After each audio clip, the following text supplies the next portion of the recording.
Salam untuk kita semuanya, berjumpa lagi dengan saya di channel Aritela Tutorial, tempat kita untuk berbagi informasi seputar informasi pendidikan dan informasi guru, serta informasi honorer dan informasi lain yang ada hubungannya dengan dunia pendidikan dan guru dan dunia honorer atau informasi yang relevan.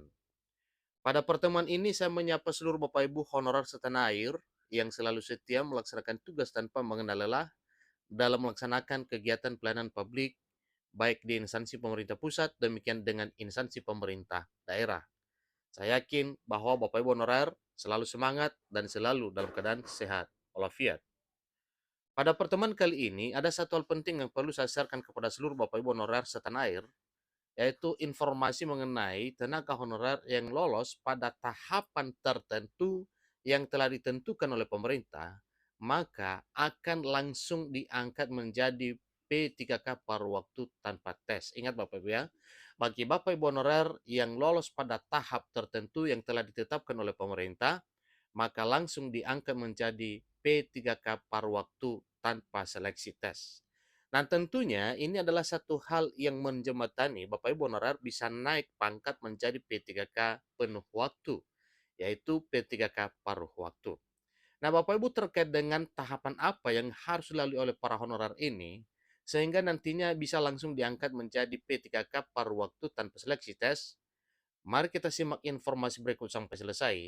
Dan bagi Bapak Ibu yang sedang menonton, demikian dengan Bapak Ibu yang mungkin baru menemukan informasi melalui channel ini, dukung channel ini dengan cara like dan subscribe, share, dan komen, serta nyalakan tombol notifikasinya supaya semua informasi yang disalurkan melalui channel ini selalu update di layar Bapak Ibu.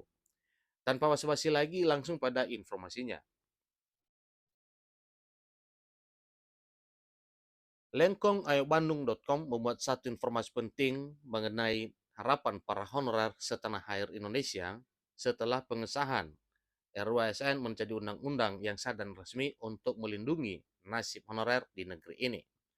Bapak Ibu terkait dengan hal tersebut disampaikan bahwa usai Undang-Undang Aparatur Sipil Negara disahkan 3 Oktober yang lalu, nampaknya nasib tenaga honorer belum menemukan titik terang.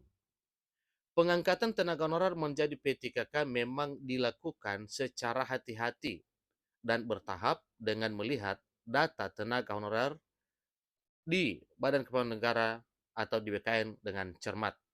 Nah, tentunya ini adalah satu hal juga yang mesti diperhatikan oleh seluruh Bapak Ibu honorer, yaitu data yang ada di BKN.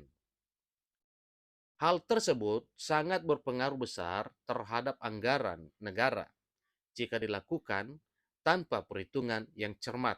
Ada apa dengan itu? Karena konsekuensi daripada pengangkatan menjadi ASN itu atau pengangkatan honorer menjadi aparatur sipil negara adalah anggaran. Tentunya ketersediaan anggaran itu sangat mendukung program pemerintah dalam mengangkat Bapak Ibu honorer menjadi aparatur sipil negara. Dalam Undang-Undang Aparatur Sipil Negara, peraturan pemerintah turunan Undang-Undang nomor 20 tahun 2023 tersebut wajib diselesaikan maksimal 6 bulan setelah undang-undang tersebut diundangkan. Dan itu adalah sudah satu komitmen yang telah tertuang dalam Undang-Undang nomor 20 tahun 2023 tentang manajemen aparatur sipil negara.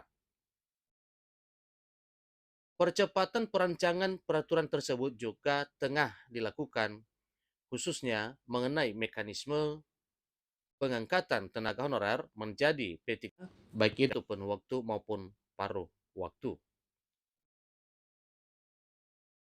Dalam rapat mengenai X tenaga honorer kategori 2 atau XTK2 dan non-aparatur sipil negara, Menpan RB Abdul Azhar Anas memaparkan 3 langkah kebijakan pengangkatan tenaga honorer menjadi pegawai pemerintah dengan perjanjian kerja atau P3K.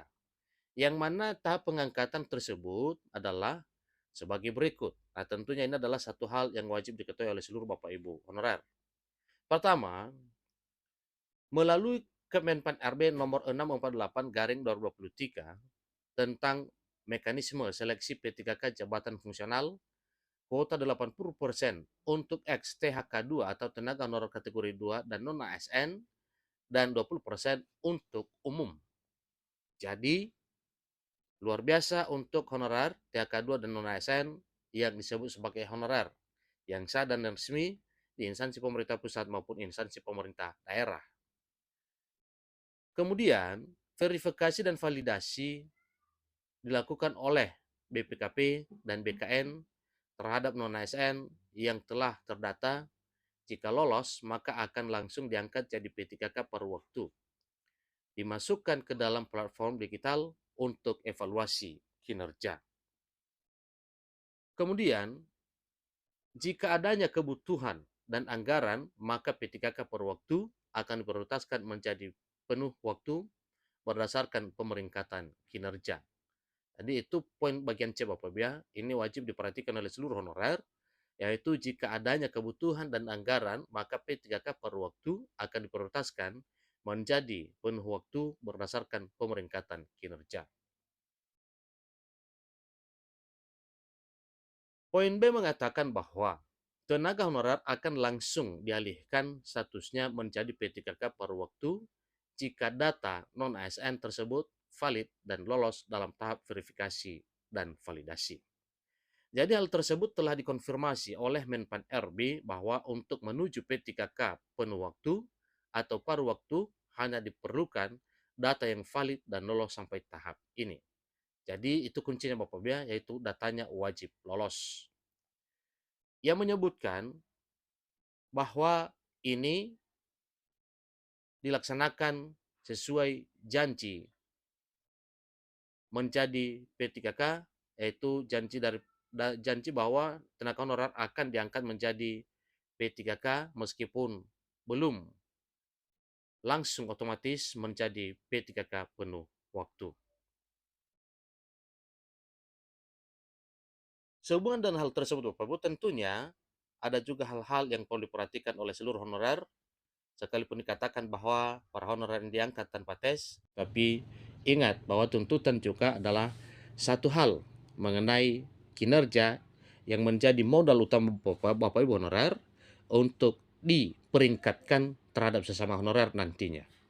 Jadi P3K penuh waktu akan melalui proses yang lebih panjang, yaitu penilaian kinerja dalam platform digital harus dilalui dan akan diprioritaskan jika mendapatkan peringkat tertinggi sesuai dengan kebutuhan formasi.